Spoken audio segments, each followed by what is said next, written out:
Many people can't imagine running a full marathon, let alone multiple marathons in a short amount of time. But today we meet Ellen Hunter Gans. She's run 7 marathons on 7 continents in 7 days. So bravo. We are in awe of you for that. Tell us about the Great World Race for those unfamiliar with this challenge. Yeah, it's just what it sounds like, as unbelievable as that is. Was a group of us who met together and ran a marathon in Antarctica and then another one in Cape Town the next day and kept going until we ended up in Miami. And this is a group of 50 of you. This is what, like ex-Olympians we hear? Yes, the caliber of the athletes was incredible, with the very notable exception of me.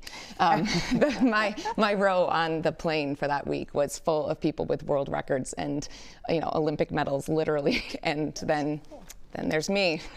Well, Ellen, I love this because you say that you are not a naturally talented athlete. How did you get into all of this? What inspired you to do it? I come from a family of athletes, but I was always the one complaining in the back of the pack. And my brother and sister-in-law, who my sister-in-law did this Great World Race with me, were athletes. They rode their bicycles across the whole country, and I was so inspired, and I said, you know what, I'm going to run a marathon. And that was a little over 20 years ago, and I've been running them ever since. Yeah, we have to brag about you for a second because you've run 41 marathons, several ultra marathons, and a recent 100-miler.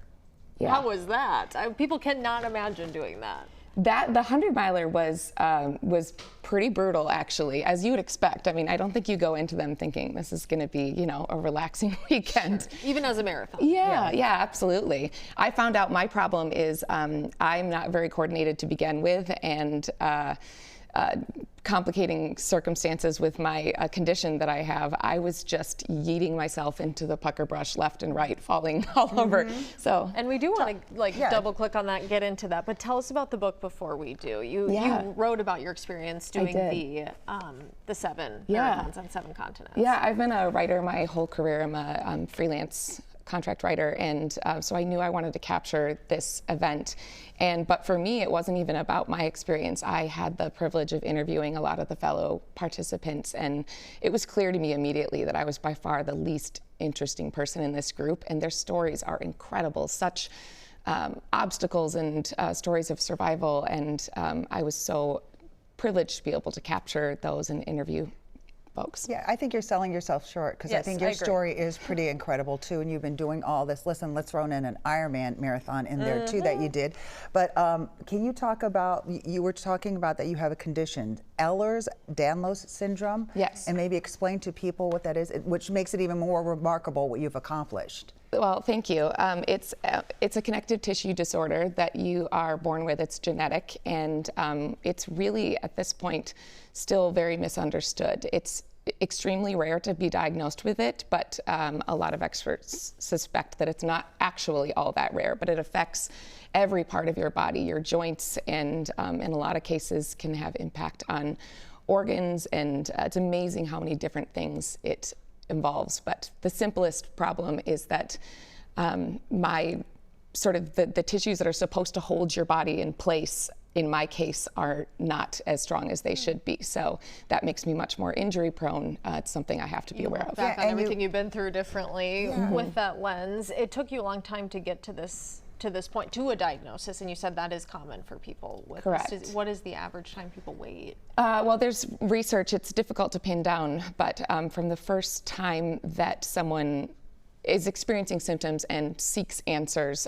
there was a study that for men it takes 4 years to get to a diagnosis, and for women it's 16 years, which is crazy. That's part of the reason that I wanted to speak out about this. My case is clearly mild in that I still can run these marathons when a lot of folks with this condition can't. But if I figure the more I talk about it and create awareness, I want to do my very, very small part. Yeah. And you say that you've learned to not put off big dreams and goals. So what is your philosophy to living life?